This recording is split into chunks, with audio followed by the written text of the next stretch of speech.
El día de hoy nos acompaña el doctor Felipe Vadillo Ortega. El doctor es médico cirujano con especialidad en biología de la reproducción. Cuenta con una maestría en biología molecular y un doctorado en ciencias biomédicas. Egresado de la Facultad de Medicina de la UNAM. Realizó postdoctorado en la Universidad de Pensilvania y en el Oregon Health Sciences University. Su carrera académica y de servicio público la desarrolló en el Instituto Nacional de Perinatología Isidro Espinosa de los Reyes, entre 1988 y 2009. Desde 2010 se desempeña como profesor titular C de tiempo completo definitivo y jefe de la Unidad de Vinculación de la Facultad de Medicina de la UNAM en el Instituto Nacional de Medicina Genómica. Es miembro del Sistema Nacional de Investigadores Nivel 3 desde 2009 y es miembro titular de la Academia Nacional de Medicina. Es Adjunct Professor de School of Public Health, University of Michigan. Su trabajo de investigación se ha centrado en el estudio de la modulación temprana del desarrollo y la fisiopatología de diferentes complicaciones del embarazo humano, tales como el nacimiento pretérmino, la preeclampsia y la obesidad, utilizando una mezcla de metodologías que incluyen técnicas moleculares, ensayos clínicos y bioinformática. Ha publicado 198 artículos en revistas indizadas, 3 libros y 15 capítulos de libros. Ha graduado a 60 alumnos de licenciatura, 22 de especialistas en ginecología y obstetricia y biología de la reproducción, 14 alumnos de maestría y 20 alumnos de doctorado. Doctor Vadillo, bienvenido.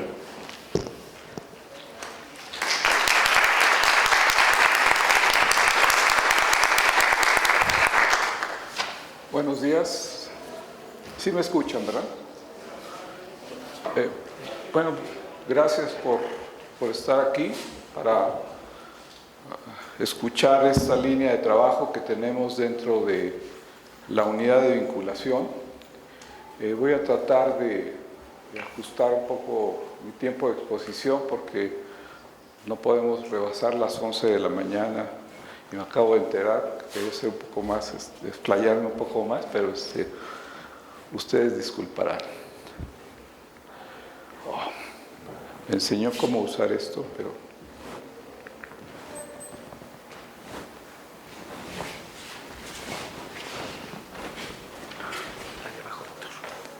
¿Está? Ah, ok. Bueno, me parece oportuno presentar a ustedes a los integrantes de la unidad de vinculación, los investigadores que estamos involucrados en esta área en el tercer piso, para que tomen algún punto de referencia, en especial los jóvenes que recién están con nosotros en el IMEGEN. El grupo está integrado de una manera multidisciplinaria. Tenemos, además de investigadores interesados en microbiota, en epigenómica, en salud pública y en bioinformática, tenemos asociados al grupo a la doctora María José Garcés, que es la pediatra, y a Norma Lilia, que es nuestra ginecóloga que atiende a las pacientes que seguimos en la cohorte. También está Magali Hernández, que es la nutrióloga perinatal, y dentro de del grupo científico destaco a la doctora Noemí Meraz, y recién se incorporó con nosotros el doctor Lascurain, que es un inmunólogo que viene a complementar la aportación de la Facultad de Medicina.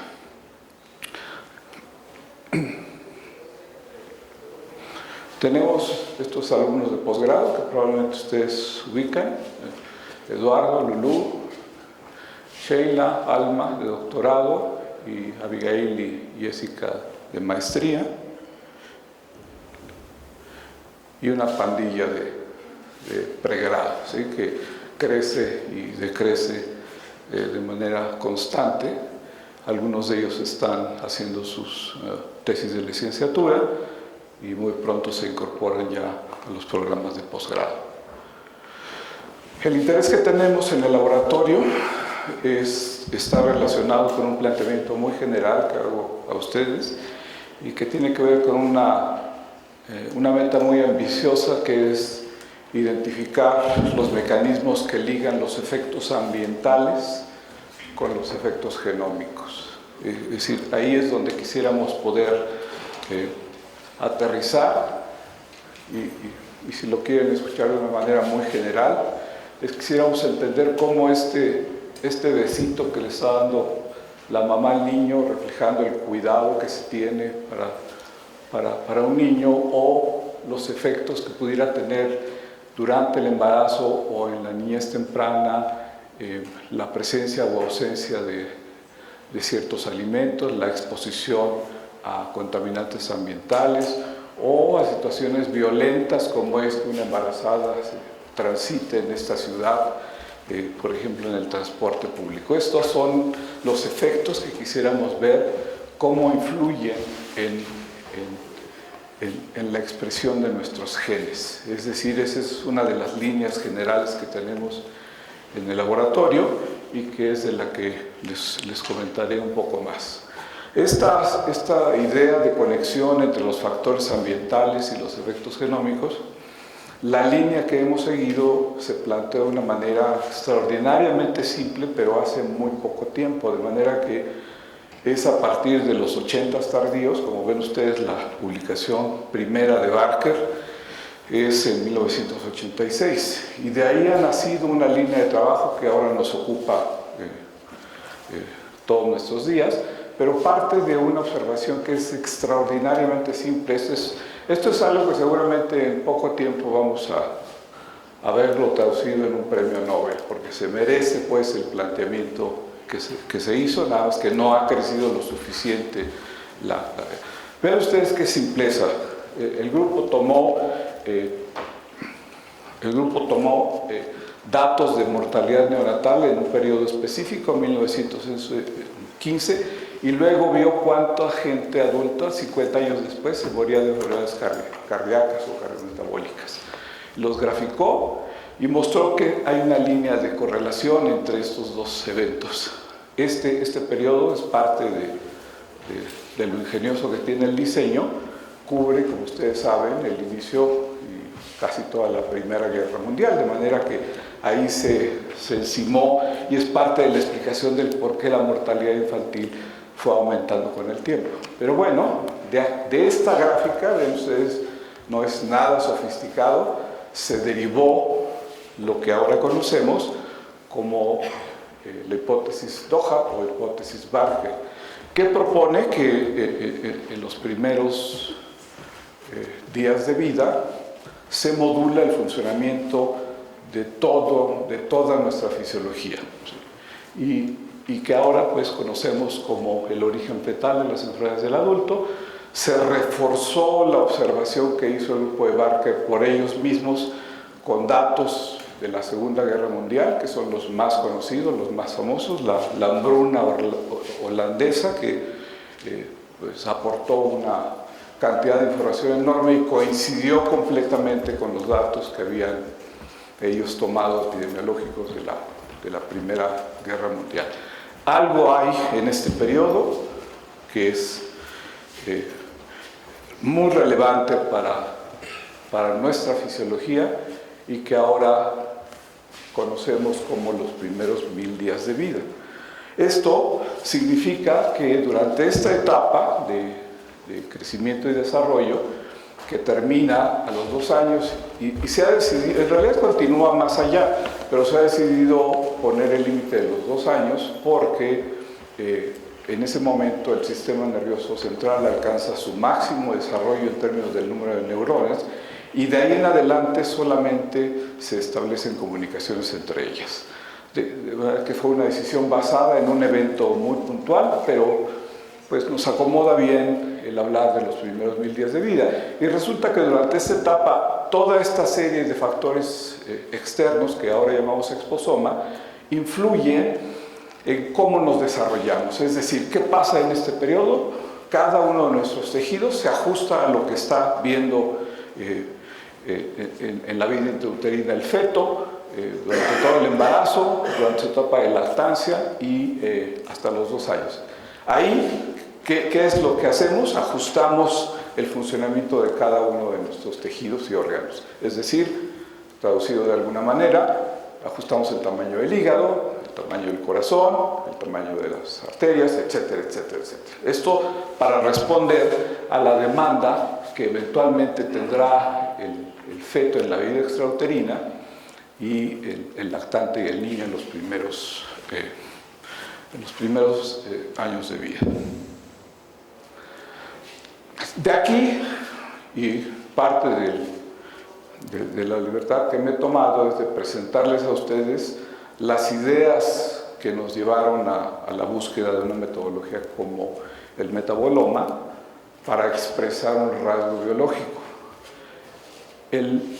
La idea general que tenemos es que estos cambios a los que yo me refería hace un momento, que ocurren en los primeros 1000 días, pueden influir en cualquiera de dos cosas: en que los sujetos tengan una propensión mayor a desarrollar obesidad, o lo que creemos que es más importante, que los individuos tengan características que los hagan más lábiles al efecto de la obesidad, y que por ello, específicamente en la adolescencia o en la vida adulta, desarrollen distintas enfermedades cardiometabólicas.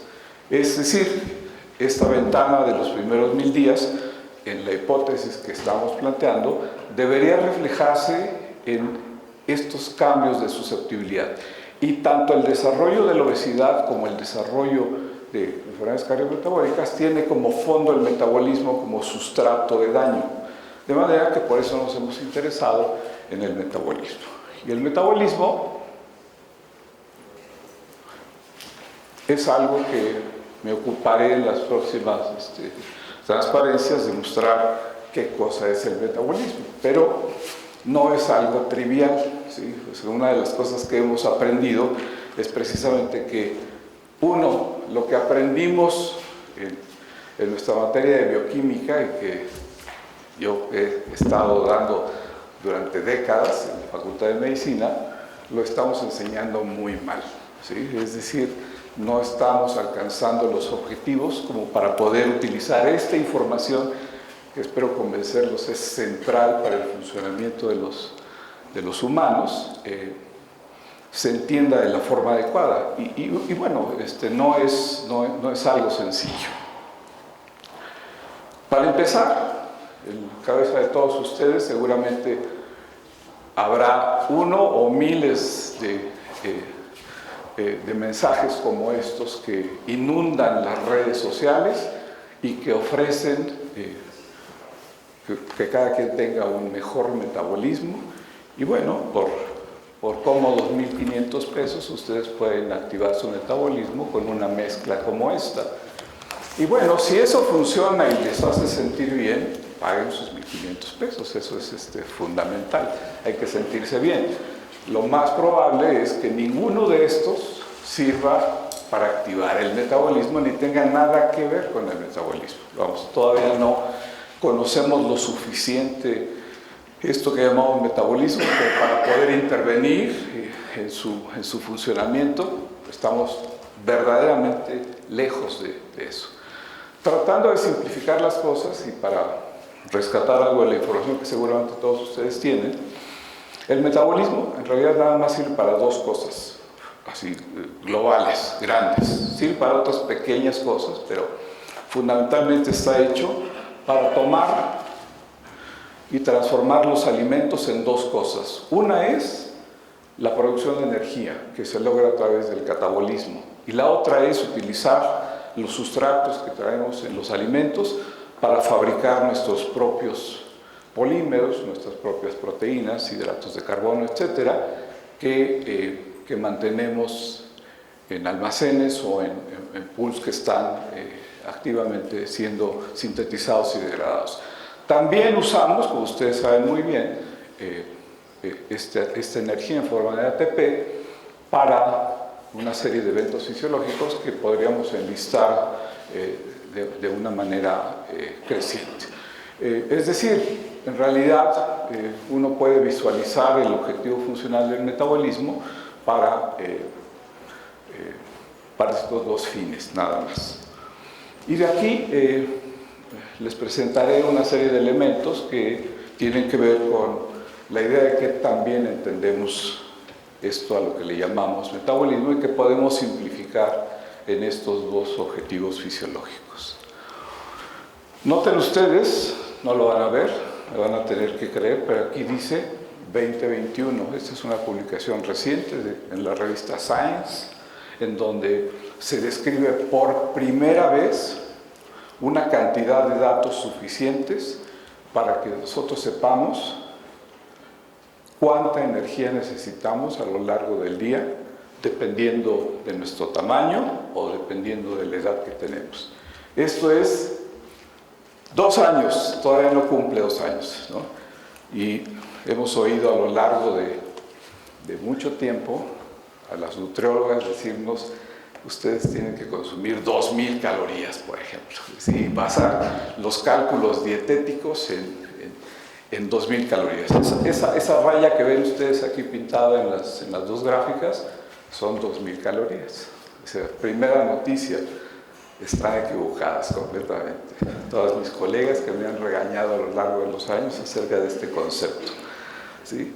Aquí está. Es decir, la inmensa mayoría de los sujetos necesitamos más de 2000 calorías. Y además eso es dependiente del peso corporal, de la masa libre de grasa. Ustedes ven aquí que es creciente. La gráfica muestra que hay individuos que necesitan mucho más que otros y que además se reparten en lugares muy específicos de la gráfica. Los neonatos necesitan muy poco, sorprendentemente, y los jóvenes van incorporándose y al final aquí están los adultos. Ven ustedes por edad, también se muestra lo mismo.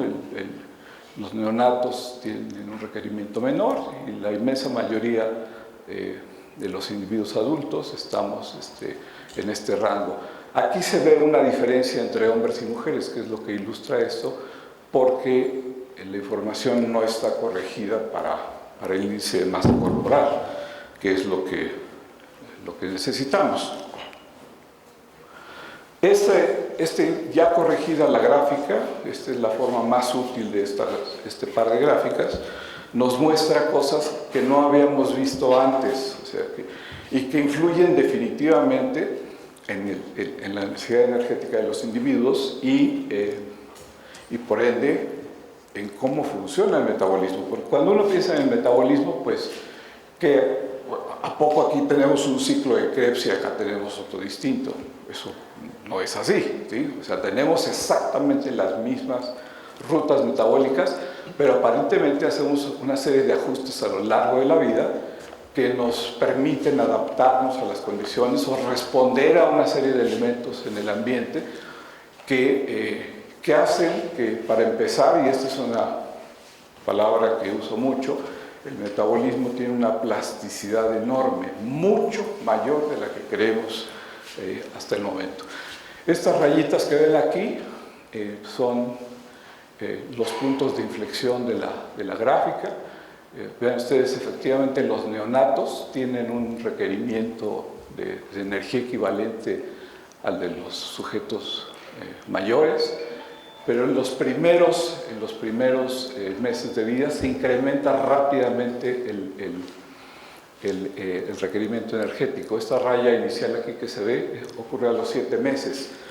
Algo pasa con el metabolismo que hace que el cálculo que tenemos para el uso de la lactancia se parezca mucho a ese momento en la vida de los sujetos. A los 7 meses se alcanza el tope partiendo del punto del neonatal. Y después, la mayoría de ustedes están en esta gráfica, ¿sí? Hasta los 20 años va disminuyendo progresivamente la cantidad de energía. Piensen en términos metabólicos, su metabolismo se va ajustando hacia abajo. Y luego tenemos unos 40 años aquí en los que hombres y mujeres, esta es una cosa que es absolutamente nueva, hombres y mujeres usamos básicamente lo mismo, ¿sí? O sea, evidentemente aquí no está contemplada la vida reproductiva, ¿no? Pero en términos del uso de energía, el uso metabólico, hombres y mujeres somos parecidísimos aquí. Claro, hay desviaciones en ustedes aquí, estos outliers, pero bueno, en términos generales somos muy parecidos. Y aquí hay otra raya, que es el punto de inflexión, donde otra vez va para abajo.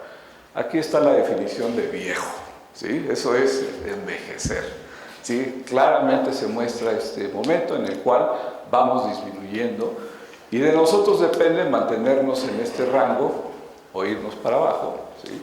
pero definitivamente es una etapa distinta. Esta descripción, les insisto, es muy nueva, no teníamos ese dato. Resulta que el metabolismo es uno de los argumentos que mejor podemos usar para explicar el por qué somos la especie dominante en este planeta. Y esto es un invento de los primates. Los primates dieron un salto hace 60 millones de años, algo ajustaron en su metabolismo, que todavía no entendemos completamente, pero definitivamente todos los primates se desprendieron de otros animales, pero lo que sí tienen en común toda esta familia a la que pertenecemos es que usan mucho menos energía que otros animales. Piensen en leones, jirafas, etcétera, lo que quieran. En eso somos totalmente diferentes, los primates. Y el humano está incluido en esa característica, aunque es dentro de los primates el que consume más energía cada día. Es decir, todos nuestros primos primates utilizan un poquito menos de energía que nosotros, pero esto sí nos distingue, y aparentemente esto sirvió para que en el proceso evolutivo, con menos dependencia de la energía y ajustando una serie de funciones, estas especies de los primates evolucionaron de manera favorable. Pero el humano, como lo sabemos, evolucionó parte de los primates, y a pesar de que compartimos, como ustedes muy bien saben, una cantidad enorme de material genético con nuestro primo más cercano, tenemos unas diferencias enormes en términos de cómo funcionamos metabólicamente. ¿Y qué es lo que tenemos de diferencia? Tenemos cerebros más grandes que cualquiera de ellos, tenemos intestinos e hígados más pequeños, tenemos menor masa muscular y tenemos grasa corporal casi el doble de cualquiera, si no es que el triple de cualquiera de ellos. Es decir, el más acumulador de grasa de todos estos, que es el orangután, por cierto, tiene 10% de grasa corporal como máximo, de ahí hacia abajo. Nosotros consideramos normal entre 15 y 30, dependiendo del sexo, pero definitivamente esto es una característica que es central en el proceso evolutivo, central en el utilizar el metabolismo como un argumento para evolucionar. Y es que tenemos una reserva de energía que no tienen los demás. Y esta reserva de energía es la que ahora nos está dando problemas, porque estamos hechos para acumular grasa. ¿Cómo la usamos? Pues sí, la usamos de una manera muy selectiva. Vean ustedes que casi la mitad de la energía la invertimos en el funcionamiento de nuestro sistema nervioso y el hígado. El 40% de la energía diaria la invertimos, y el 80%, más o menos el 80% en estas otras funciones. Es decir, ¿qué es lo que nos dio el empujón para que tuviéramos esta ventaja selectiva en la evolución? El modo como ajustamos el metabolismo, ¿sí? El modo en cómo manejamos este manejo de la energía, que nos permite tener vidas más longevas, ¿sí? Probablemente no somos tan exitosos en términos reproductivos como los roedores, por ejemplo, pero a todos nos consta que hemos sido exitosísimos en términos de especie para la reproducción, pues ya llenamos el mundo, ¿sí? Pero esto nos plantea un análisis profundo de cómo manejamos la energía, es decir, cómo manejamos el metabolismo. Y les presento algunos datos que buscan nada más inquietarlos, ¿no? Para que sepan, tengan estos datos como referencia, pero la actividad diaria mínima recomendada, como probablemente todo el mundo lo sabe, se ha referido a dar 10.000 pasos diarios, lo cual equivale a 5 kilómetros diarios de caminata, que marcan, digamos, el punto de inflexión en donde el ejercicio es suficiente o insuficiente para los beneficios que esperamos de él. El ejercicio es el ejercicio físico es una de las cosas que deberíamos poder entender más, y es de lo que menos sabemos en este momento. Pero vean ustedes lo que tiene una Coca-Cola, los 10,000 pasos, una Coca-Cola normal de medio litro, si se la toman ya cubrieron un día completo de actividad física. Y luego hay algunas cosas como la actividad que hacemos al subir escaleras, 3 lunetas de estas M&M, es como subir 3 pisos, es decir, una luneta por piso, ¿sí? Y una dona glaseada, pues un poquito más de 10,000 pasos. Es decir, haciendo estas equivalencias, creo que sin duda alguna tenemos que pensar un poco más en cómo vamos a solucionar este problema fundamental. Nuestra especie es una de las especies, sin duda de los primates, la más activa de todos los primates. Esto es parte de las cosas que aprendieron estas investigadoras que trabajaron con primates en África y han mostrado evidencia de que efectivamente los más activos de los primates somos los humanos. Estamos hechos para eso. Les voy a mostrar un dato nada más para confundirlos más, en el sentido de cómo podemos entender el funcionamiento de estas rutas metabólicas. Este dato es muy relevante porque hemos vivido engañados, ¿sí? Hemos vivido engañados en términos de cómo la actividad física impacta en nuestra salud. Ojo, es absolutamente indispensable que hagamos actividad física y eso es algo que solamente se ha relacionado con la ganancia de peso corporal o la pérdida de peso corporal. Cada vez que alguien dice voy a ir al gimnasio es porque quiero perder peso, ¿sí? O porque esta es la razón primaria. Bueno, déjenme enseñarles qué pasa con uno de los muchos estudios. Este es uno de los primeros, los antiguos, del 92, pero de ahí se han seguido una serie de publicaciones en donde convencieron a un grupo de adultos jóvenes, sedentarios, que tenían sobrepeso, de entrar a un programa de entrenamiento que duró 16 meses y los pusieron a hacer alto rendimiento, porque fíjense ustedes, son 1 hora por sesión, 4 sesiones a la semana, 40 kilómetros, es decir, cada vez que iban al gimnasio corrían 10 kilómetros, ¿sí? En 1 hora. Eso significa, yo no lo he hecho hoy todavía, ¿sí? Es algo que definitivamente representa alto rendimiento. Vean el resultado.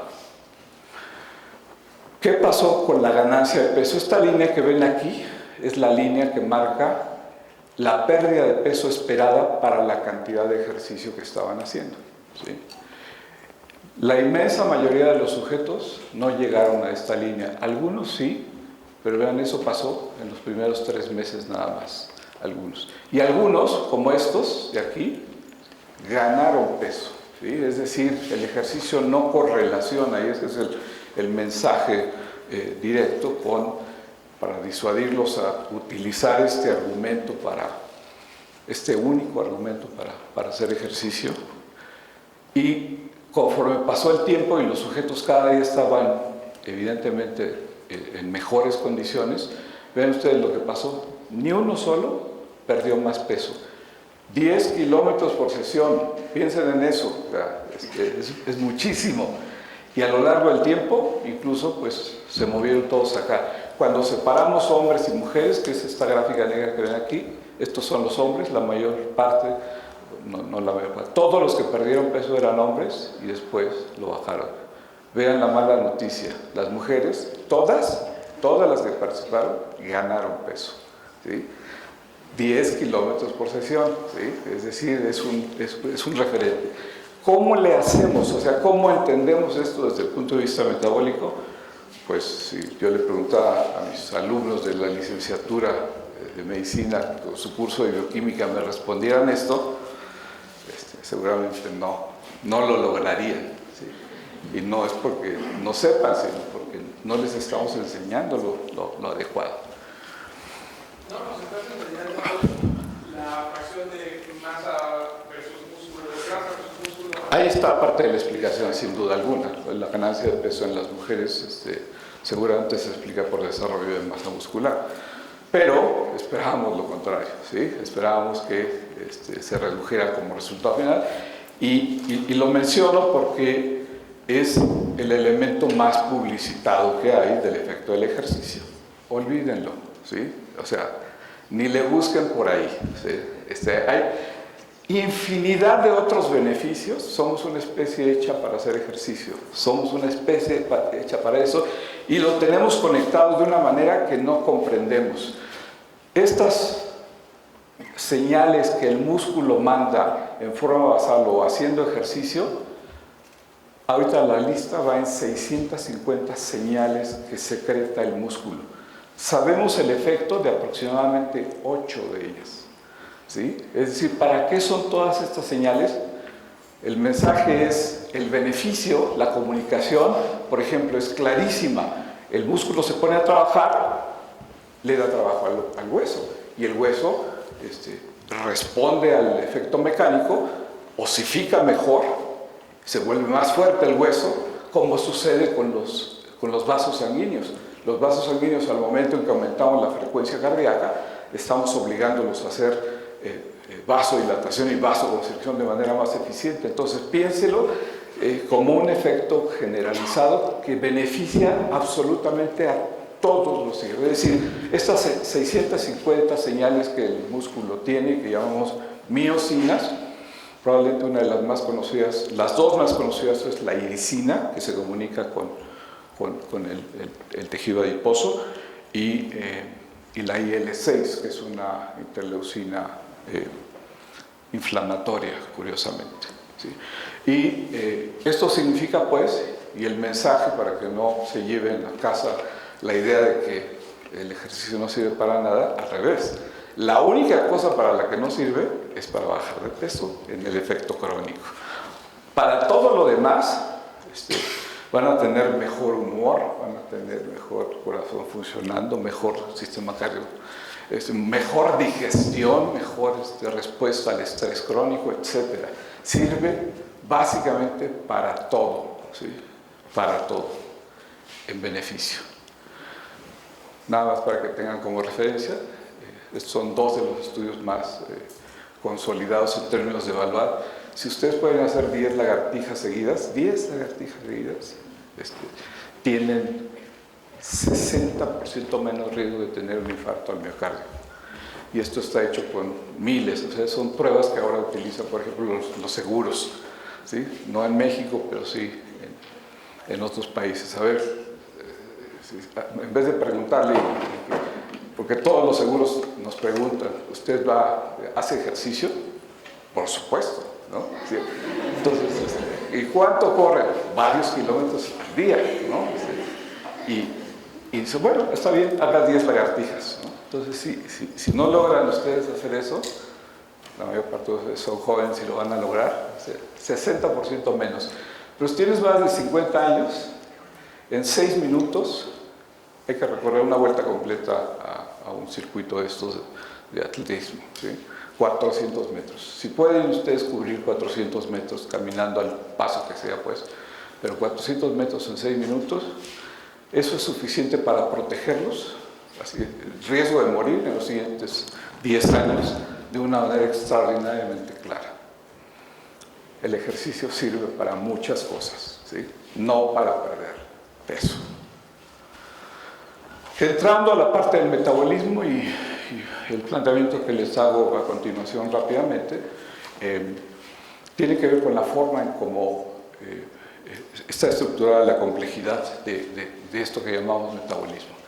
Esto sí lo enseñamos así en nuestros cursos de bioquímica en general, en donde queda claro que una de las funciones que tiene el metabolismo es transformar estos cientos de alimentos en unos 25 compuestos distintos. Esta es la fase digestiva del proceso. Son 20 aminoácidos, unos 5 o 4 ácidos grasos y glucosa. Esta primera parte, que es la que llamo la primera dimensión del metabolismo, es más o menos clara, la tenemos todos más o menos a la vista y entendida. Esta es la forma en como la inmensa mayoría de ustedes ve el metabolismo, ve la bioquímica, así es como la seguimos enseñando, ¿sí? Es decir, regreso al concepto inicial de señalar que son dos funciones básicas. Una es la obtención de energía. Las rutas que están marcadas aquí en azul son las rutas catabólicas, y la mayor parte de ustedes recuerdan con horror la materia porque pues, los obligamos, no por voluntad, sino porque hay exámenes departamentales, a aprenderse que después del citrato sigue el isocitrato, etcétera, etcétera, ¿sí? Este es el catabolismo y tiene por objetivo obtener energía. Y la otra parte del metabolismo es el anabolismo, que es la construcción de nuestros polímeros, como se los mencionaba. Así como lo ven en la pantalla, es precisamente el símil de la segunda dimensión del metabolismo. Y la inmensa mayoría de los cursos llegan hasta aquí, ¿sí? Sin embargo, así no funciona el metabolismo. El ciclo de Krebs del músculo, del cerebro, de las células sanguíneas, etcétera, está funcionando en perfecta coordinación con todos los demás tejidos. Esta es una red, hay que imaginársela de manera tridimensional, es decir, ninguno de los tejidos está enloquecido haciendo anabolismo mientras los demás están haciendo catabolismo, en general, ¿sí? O sea, todo esto está perfectamente coordinado, y es por ello que hay que contemplar, y de esto sabemos poco, ¿sí? La información que tenemos del cómo se coordinan, hace un momento les hablaba de las 650 señales que tiene el miocito y que transmite. Esa es una de las estrategias que se utilizan para coordinarlo. Hay cosas que son más conocidas, como el efecto de la concentración de glucosa en el páncreas con la secreción de insulina.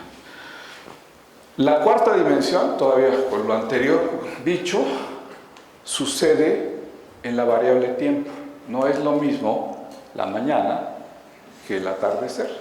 No es lo mismo el momento en que consumimos alimentos y la glucosa se va para arriba que 4 horas después que nos estamos muriendo de hambre. Y sin embargo, las rutas metabólicas se tienen que coordinar en cada uno de los tejidos que acabo de mencionar para que funcionen ordenadamente y respondan a este ciclo de alimentación, de manera que a lo largo del día, teóricamente tenemos 3 ciclos como este: desayuno, comida y cena, ¿sí?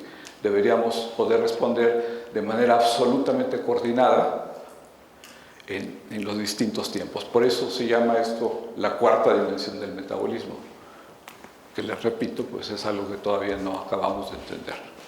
Y finalmente está la parte de señalómica, ¿sí? Que es algo que todavía entendemos menos.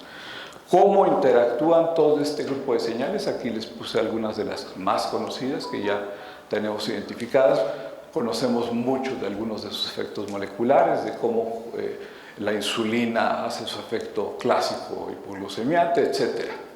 Pero aquí tenemos un ingrediente adicional, y que es la razón de que yo le ponga quinta dimensión, porque el cerebro nos conecta con el exterior, ¿sí? Y todas estas señales eventualmente le informan al sistema nervioso central, o el sistema nervioso central les manda información, por ejemplo, a nuestra glándula tiroides, que es uno de los controles centrales en el manejo energético, pero ese cerebro está conectado al exterior. Y entonces aquí se empiezan a complicar las cosas, porque si nos llega un aroma de unos tacos al pastor a la mitad del día, pues seguramente podemos caer fácilmente en la tentación de consumirlos fuera del horario, etcétera, ¿sí? O sea, hay una cantidad enorme. A veces nada más escuchar el crujido del suadero es suficiente, ¿sí? ¿Okay? Entonces esto significa pues que estamos ante una estructuración de un proceso que es extremadamente complejo. Y por eso regreso a la idea original, en donde lo que estamos tratando de entender de una manera, y es importante reconocerlo, muy reduccionista, muy pequeña en relación a la magnitud del problema, es entender cómo lo que pasa en estos primeros 1000 días influye en nuestra salud futura. Y es por ello que nos planteamos utilizar esta metodología. Planteamos un objetivo muy simple.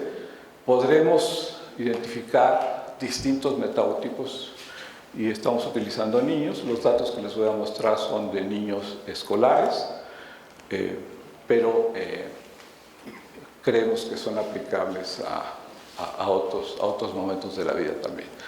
Y lo más importante es si podemos correlacionar, que es hacia donde nos estamos moviendo, si podemos correlacionar la existencia de distintos metabotipos con los eventos que ocurrieron en los primeros días de vida. ¿Cómo lo hacemos? Y esta es una de las cosas que es importante comunicarles a ustedes. Parte del trabajo que hacemos, y es la explicación de que tengamos a la doctora Garcés y a Norma Lilia trabajando con nosotros, las nutriólogas dando consulta. Tenemos una cohorte en la Ciudad de México, con la Secretaría de Salud, y hemos estado trabajando con ellos los últimos 12 años. Ahora estamos en un centro de salud que está en la Alcaldía Álvaro Obregón, en donde estamos siguiendo mujeres embarazadas durante todo el embarazo, a los niños. Aquí lo tenemos separado en estas 3 etapas para propósitos de organización y de intervención. Pero durante la lactancia, el momento en que se inicia la alimentación complementaria, el día en que el niño ya no tiene suficiente con la leche materna y se inicia la incorporación de otros alimentos, y luego la incorporación progresiva de alimentos en la dieta del niño. Entonces, este seguimiento que hacemos nos provee de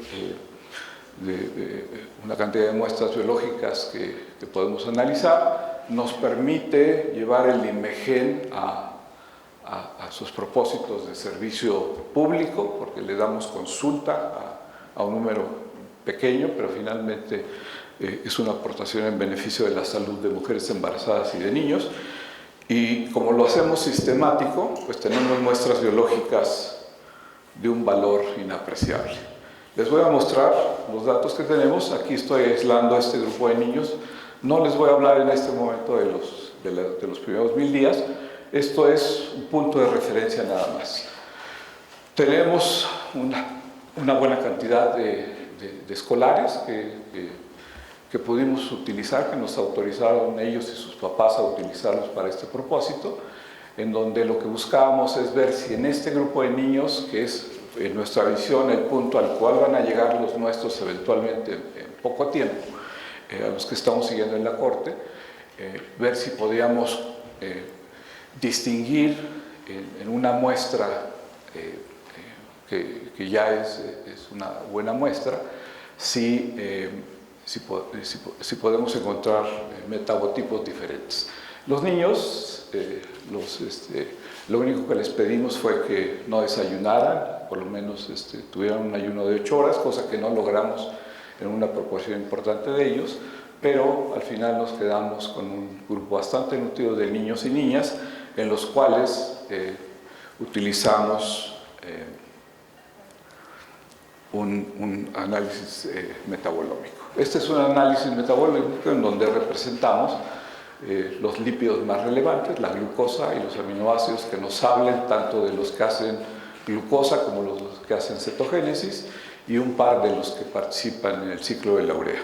Esto es lo que conocemos como metabolómica dirigida, sabiendo la pregunta y con poco dinero, es parte de la explicación sin duda.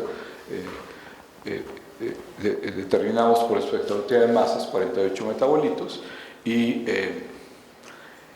los analizamos. La mayor parte del trabajo del cual podemos estar más orgullosos es trabajo que hizo el subgrupo informático con ayuda de Cristóbal, que acá lo vi llegar, y mi estudiante de doctorado, Sheila, que juntos emprendieron la tarea de hacer la secuencia de análisis de estos datos. La inmensa mayoría de la información que hay en relación con el análisis del metaboloma se queda aquí. Nosotros nos costó varios años de trabajo, pero finalmente logramos limpiar el proceso, que consiste en utilizar un clustering de los datos, seleccionar el que nos representa la mayor lógica de separación, sacar los metabolitos que no son relevantes es decir, que no tienen diferencias entre los grupos.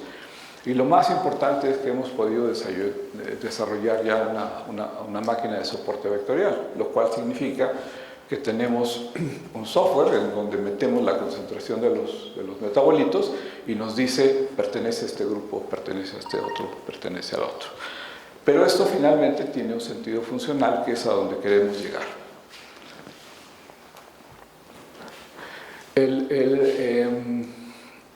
Me voy rápido. El resultado que tenemos nos muestra que tenemos capacidad de distinguir 5 grupos diferentes de niños. Es decir, y con ayuda de esta máquina de clasificación, podemos clasificar a todos los niños en 5 grupos diferentes. Esto es un hallazgo que para nosotros es extraordinario, ¿sí? ¿Qué tienen de diferente? No me voy a detener a analizar mucho esto, pero vean ustedes, por ejemplo, el grupo que llamamos el clúster 1 es un grupo de niños que usa característicamente o más aminoácidos. La diferencia entre los clústeres es los que utilizan preferentemente aminoácidos, ácidos grasos sobre aminoácidos, etc. Es decir, cada uno de estos 5 grupos tiene diferencia. Estamos utilizando, ustedes ven aquí al centro en azul, uno como referencia, que es el que hemos seleccionado como el que podría representarnos el estado ideal de funcionamiento. No sabemos si eso es cierto, pero por lo pronto lo usamos como referencia.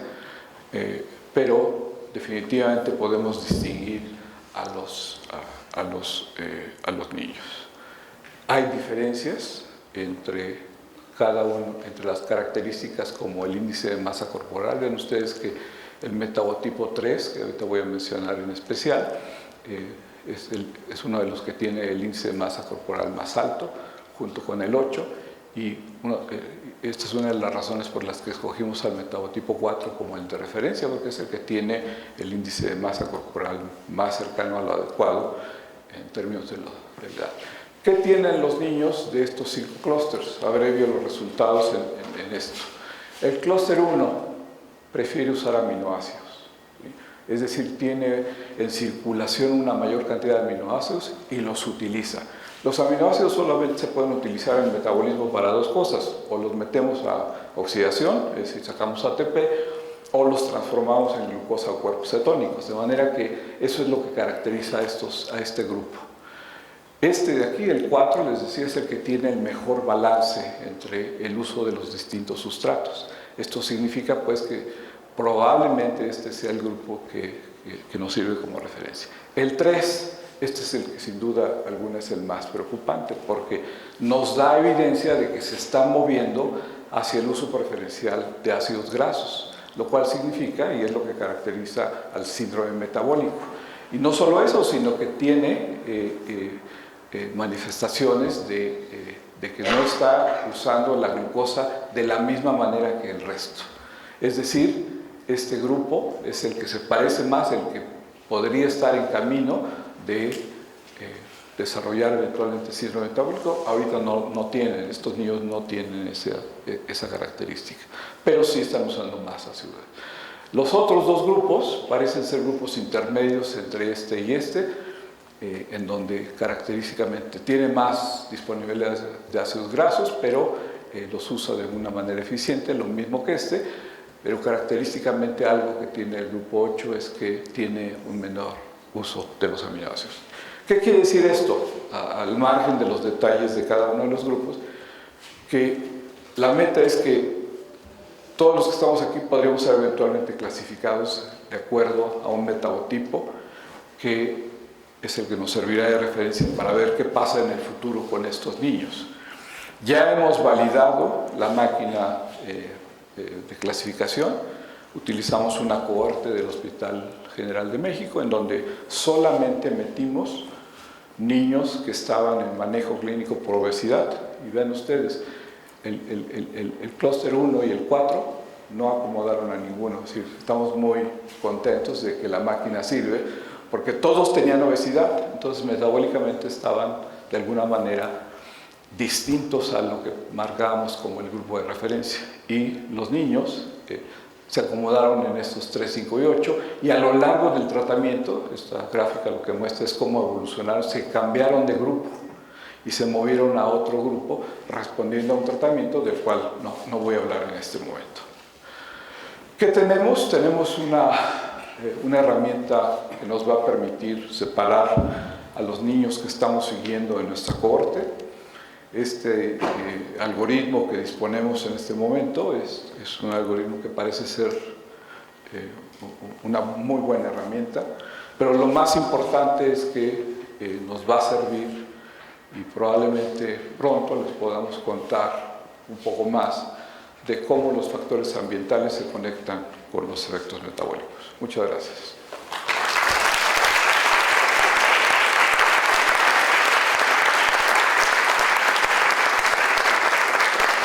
Creo que sí quedó tiempo. Sí, tenemos tiempo. Ok.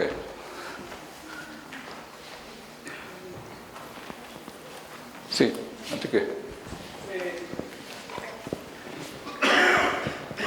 Dos cosas. ¿Hay alguna razón? Sé que hicieron el clasificador en niños, pero ¿hay alguna razón para que uno pueda, por ejemplo, buscar datos de estos metabolitos en poblaciones en adultos y con diferentes fenotipos y ver si la clasificación funciona? Es decir, en principio los metabolitos son generales, ¿no? Sí, totalmente.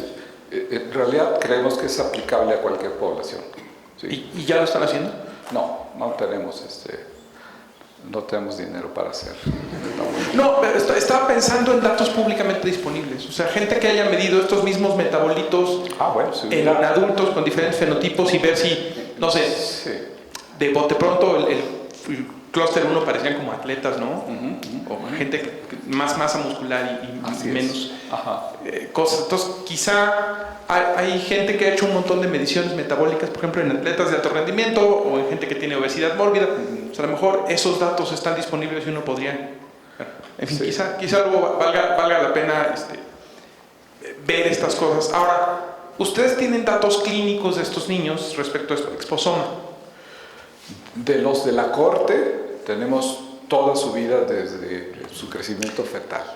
¿Y ya tienen alguna idea de qué hace, comillas, qué hace, que caigan en cada clúster? Todavía no lo hemos explorado, porque no tenemos suficientes muestras todavía en seguimiento. La pandemia nos trastornó el asunto y ahorita tenemos un grupo de muestras previas a la pandemia y muchas más coleccionadas ya ahorita en colaboración con otra corte de perinato del Instituto Nacional de Perinatología, de niños que hemos podido ir siguiendo a lo largo del tiempo, pero no hemos todavía hecho el corte de análisis.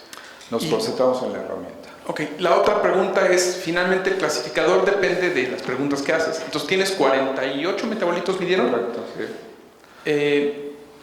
La elección, no sé si sea arbitraria o esté ya por algunas hipótesis o lo que sea, pero ¿habría otros metabolitos que valdría la pena incorporar si hubiera más dinero y situaciones? Sí. ¿O estos son de alguna manera un core que refleja lo que uno quiere? O sea, digamos, como un core básico de que con eso uno tiene una buena idea de cómo funciona el metabolismo global. No estamos usando todos los metabolitos y sí tenemos un árbol de decisión que nos permite distinguir cuáles son los más relevantes para distinguirlos. No hemos explorado reducirlos al máximo, ¿sí? Pero esa es una de las tareas que tenemos, ¿verdad, Mariana? Es algo que vamos a tratar de reducirlo lo más que se pueda para poder tener un paquete mínimo que nos dé la misma información. El dato que les mostraba al final con los niños del Hospital General nos dio mucha esperanza, o sea, estamos muy contentos porque sí permite distinguir. Y la mejor noticia es que estos niños del Hospital General tienen de la cabeza a los pies caracterizado no solamente la parte de composición de grasa corporal, sino tiene el grosor, el funcionamiento endotelial, tienen mediciones de presión arterial seriadas, por supuesto todos los ensayos de resistencia a la insulina, etc. Están extraordinariamente bien caracterizados y nos van a ayudar mucho a esto justamente. Sí. Una última llamada para no monopolizar. ¿Cuántos soportes ¿Cuántos vectores de soporte tiene tu máquina? O sea, ¿cuántas variables mínimas necesitas? Mariana.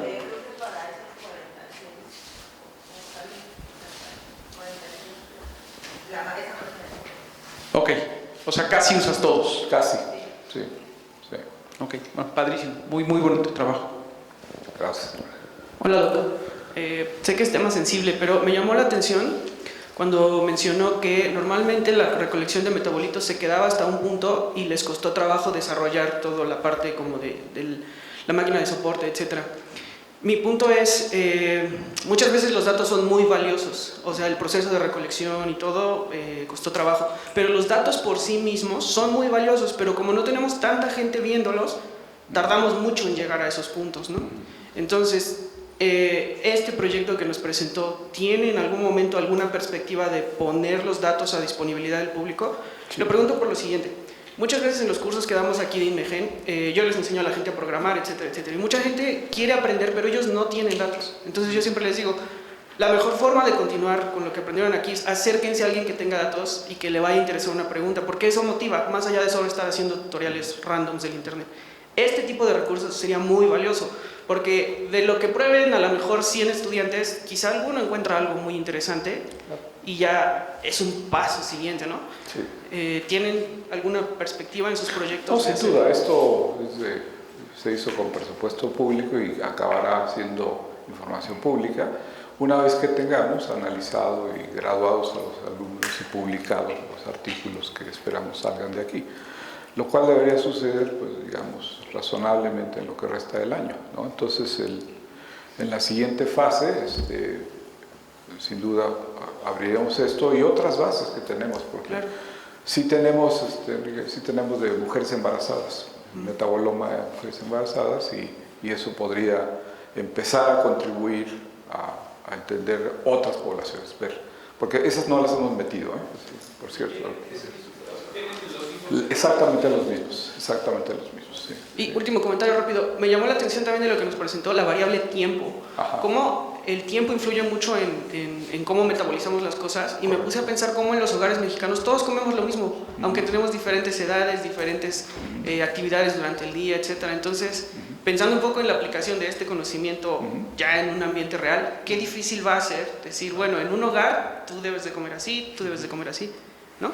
Sí, eventualmente, y ese es uno de los usos más populares que tienen estos conceptos, es lo de la nutrición personalizada. Nos falta mucho, y ahorita estamos mucho más enfocados en que en nuestras familias efectivamente hay diferencias, pues es que cada uno vimos algo distinto durante estos primeros 1000 días, y entonces tenemos un higadito un poco más grande o más chico, que nos hace diferentes en algunas funciones, por ejemplo, la detoxificación de alcohol. Algunos de los jóvenes aquí pueden tomar 2 botellas seguidas y no pasa nada, o poco.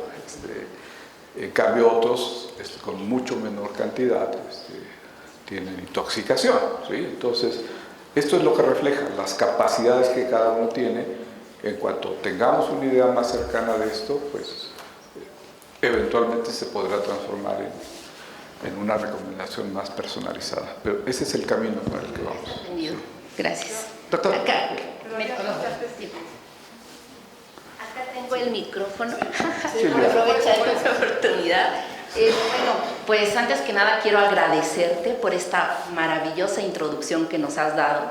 Es un tema altamente complejo. Se ve que necesitamos muchas vidas, y no sé si alguna vez lo logremos entender esta complejidad del metabolismo en todas sus dimensiones. Entonces, he aprendido mucho, muchísimas gracias.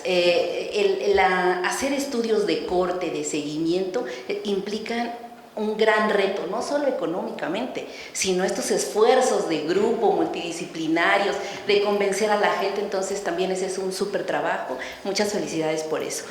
Me ha llamado la atención muchas de las cosas, pero una en particular, identificar estos metabotipos, pues sin duda el que podamos encontrar a varios, a 5 tipos, tiene que ver un poco con los fenómenos genéticos, pero ¿Cómo se explica en términos de la alimentación? Por ejemplo, ya sabemos que existen. ¿Podremos modificarlo con la alimentación? ¿Estarán determinados ya por este comportamiento a lo largo de los 1000 primeros días?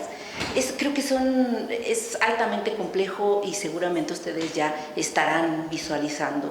Es precisamente parte de la idea, poder identificar ventanas en las cuales podamos modificar las cosas. Con la genética pues ya nos amolamos, ¿verdad? O sea, ya está ahí, y solamente algunos de los cambios que ocurren epigenómicos durante estos primeros 1000 días podrían ser intervenibles.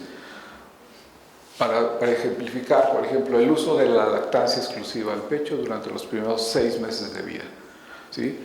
Esto es algo que debe ser absolutamente definitivo en la vida de todos nosotros, si lo tuvimos o no lo tuvimos, y probablemente ahí hacemos un switch para que nuestro músculo funcione de una manera distinta comunicándose con el tejido adiposo, por ejemplo, ¿no?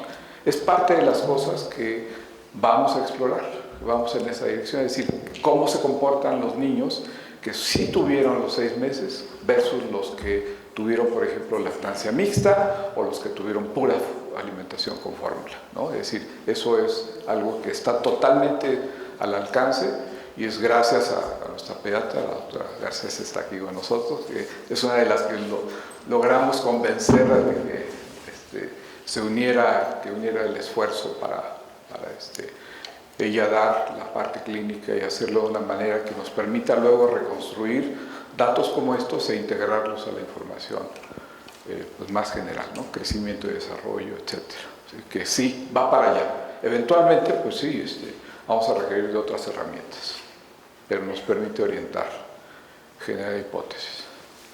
Perdón, doctor. Ok. Doctor, gracias, muy bonita plática, muy bonita plática.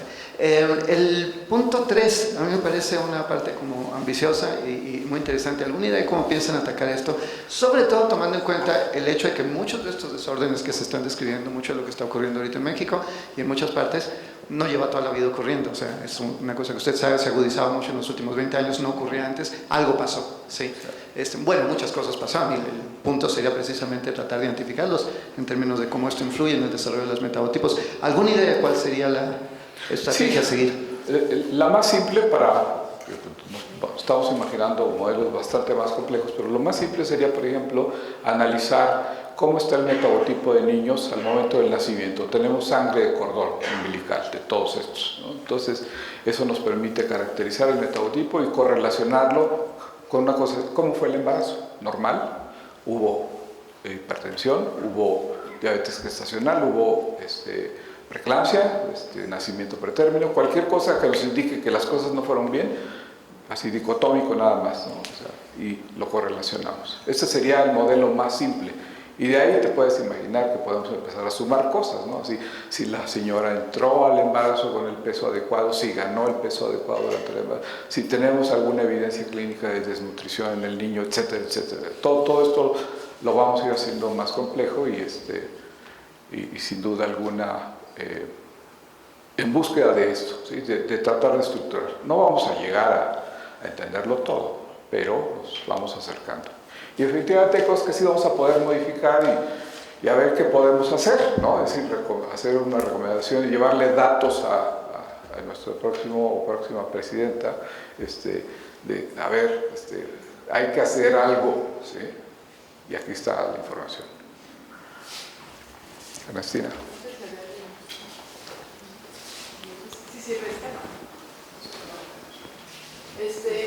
Bueno, soy nutrióloga y un poco para abrir la cancha para las nutriólogas y defender a las nutriólogas